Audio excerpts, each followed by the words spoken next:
Big Dash knows what? Hello and welcome to Big Dash Knows. Big Dash knows what? New York Giants football. Let's go. You see the thumbnail. This is a hot topic in the New York Giants community. Archibald Manning, Arch Manning, the March for Arch. You see the thumbnail. The March for Arch. People have really been buying into this, and it's not a surprise. Shout out to my man Mike C. Mike C said it 2 years ago when Arch Manning was still in high school, that New York Giants fans will go crazy, will go nuts, and they're going to want to tank for Arch Manning. He said it 2 years ago. 2 years ago, the man said it, and he is absolutely spot on. Spot on. People are going crazy for Arch Manning. And I got to say this, though, and I put a tweet out. Would you feel the same way about Arch Manning if his last name was Rivers, or if his name was Arch Roethlisberger? Probably not. Probably not. But for some strange reason, the New York Giants fan base feel like they have a claim to Arch Manning, like Arch Manning belongs to the New York Giants. Well, there were a couple Mannings that played. Archie Manning played for the Saints. Do the Saints have a claim to Arch Manning? Peyton Manning played for the Colts and the Denver Broncos. Do they have a claim on Arch Manning? And, of course, Eli Manning played for the New York Giants, and for whatever reason, the New York Giants fan base feel like we need Arch Manning. And Arch Manning is young, hasn't even thrown his first 1,000 yards in college football yet, hasn't even been named a full starter for a full season yet, and automatically a lot of people are saying, you know what, I'm willing to tank for 1 to 2 more seasons to get that guy. We don't even know what Arch Manning is going to look like yet. We've seen a glimpse of him, and again, he looked good. I think he has all the talent in the world to do it. And we see a lot of people have all the talent, and they can't do it. Arch Manning, probably the most athletic Manning to play the quarterback position. I'll say that. The grandfather was pretty athletic in his heyday. But Arch Manning, they have him listed as possibly being able to run a 4.6 40. Fantastic. He has the height. He has the weight. He has the lineage. He has the pedigree. And he has the last name. But what I don't understand is this.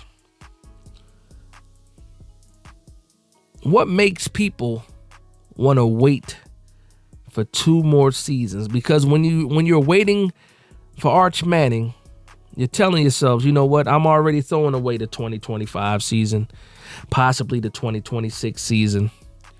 And then I'm going to wait for us to build around Arch Manning, and possibly when he's ready by maybe the second year, then we can start making that progress. So now we're talking about 2029, 2030. It's 2024 right now. The New York Giants are sitting in a position where they can pick possibly, or have possibly, the number 1 pick overall. There is a 88% chance that they pick in the top 5. There's a 99% chance that they pick in the top 10, but there's a 31% chance, according to, I believe it's the ESPN that put it out, a 31% chance of getting the number 1 pick. We have some of the best odds to get the number 1 pick overall. And guess what people are doing now? They're getting nervous about it. All of a sudden, because we're picking number 1, the 2 top quarterback prospects don't look that good to them. I did a previous video. I broke down Shedeur Sanders and Cam Ward. I said it's going to be non-biased. I'm just going to show you the facts. I threw up the stats. People see the numbers. But for some reason, when they see these numbers, they try to find ways to move the goalposts. Okay, well, they do have the numbers, but look at the conferences they play in. But then you point out other quarterbacks that played in similar conferences. They pan out just fine in the NFL. Like people will talk about the SEC or the Big Ten That's where they want their quarter. That's where the toughest defenses are. They don't have the best track record when it comes to quarterbacks either. So if you can't depend on the competition level, or you can't depend on what are you basing anything on? It has to be personal. Just my opinion. It has to be, because when the numbers say this person is good, the eye test say this person is good. A lot of analysts say these guys are the top quarterback prospects, but no, they're not good enough for the New York Giants. We sat here and watched Daniel Jones play for 6 seasons, 5.5 seasons, if we want to be honest, 5.5 seasons. And just dealt with it. Last year, the 2024 draft class, one of the best quarterback classes we've seen in a while. 6 quarterbacks go in the first round. Funny thing is, because a lot of people listen to a lot of people and don't have their own opinions, they saw that once Caleb Williams was going to Chicago, Jaden Daniels gone to the Washington Commanders, Drake May going to the New England Patriots, all of a sudden, guys like J.J. McCarthy, Michael Penix Jr., Bo Nix, these guys are not good enough. They're not good enough for the New York Giants. With our recent track record, are you kidding me? So you know what we do? We go and get a blue chip wide receiver. And this is not a knock on Malik Nabers. He is a blue chip prospect. Malik Nabers was the best wide receiver in the draft, is what a lot of people will say.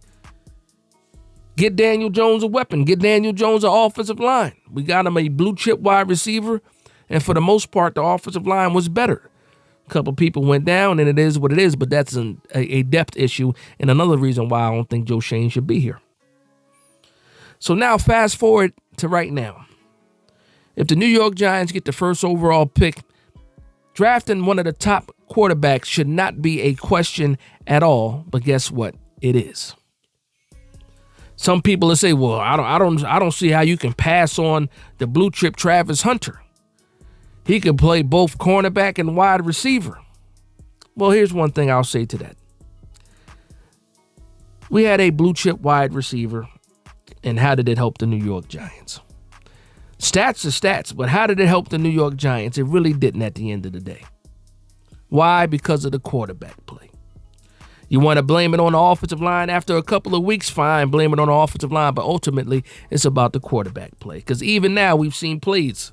We've seen plays where guys were wide open and quarterbacks missed them. Daniel Jones, his final game, Kurt Warner let you know that there were guys wide open and he didn't throw the ball. That's bad quarterback play. And guess what? Andrew Thomas was long gone before that Carolina game, and there were still guys running around wide open. But let's get back to this number 1 pick, though. The New York Giants have the number 1 pick. I saw a tweet that said, it'll be hard for me to pass on a prospect like Travis Hunter. And I keep asking people the same question. How does, and I do believe that Travis Hunter is a fantastic talent. Fantastic talent, undeniable, most likely the best player in college football right now. Most likely he's going to win the Heisman Trophy. But I still ask people, I said, tell me how Travis Hunter helps this team win more than a quarterback can. And nobody has the right, well, he can play both sides of the ball. He can, what if he scores a couple touchdowns and can get a pick 6 or 2? Well, what about the first thing you said? He can score a couple touchdowns as a wide receiver. Who's throwing him the ball? There's no Daniel Jones here anymore. Drew Lock most likely gone. Tommy DeVito most likely gone.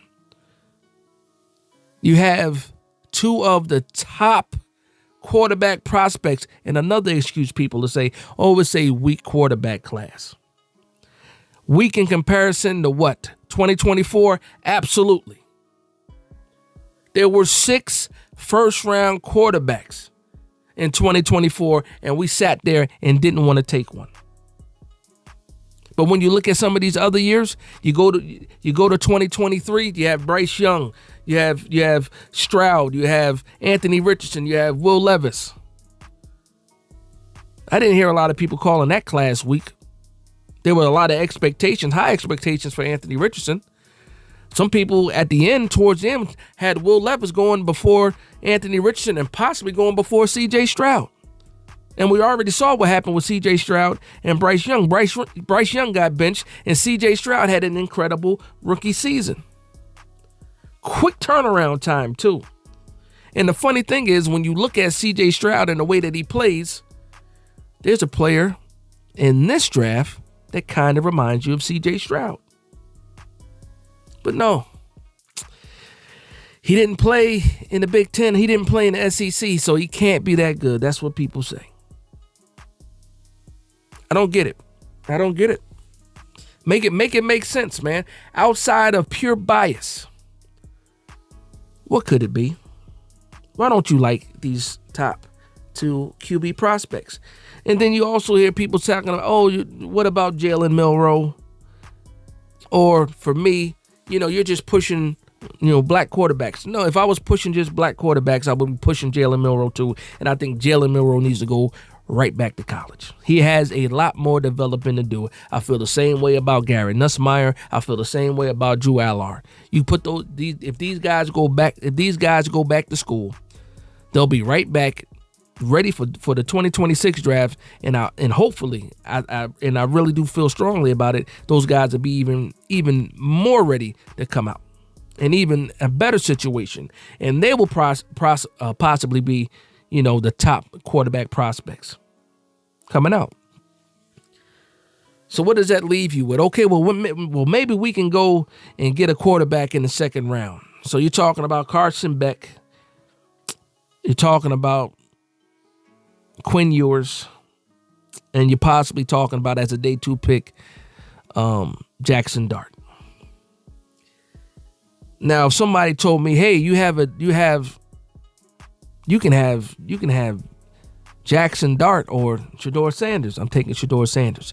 You can have Carson Beck or Cam Ward, I'm taking Cam Ward. You can have, it doesn't matter.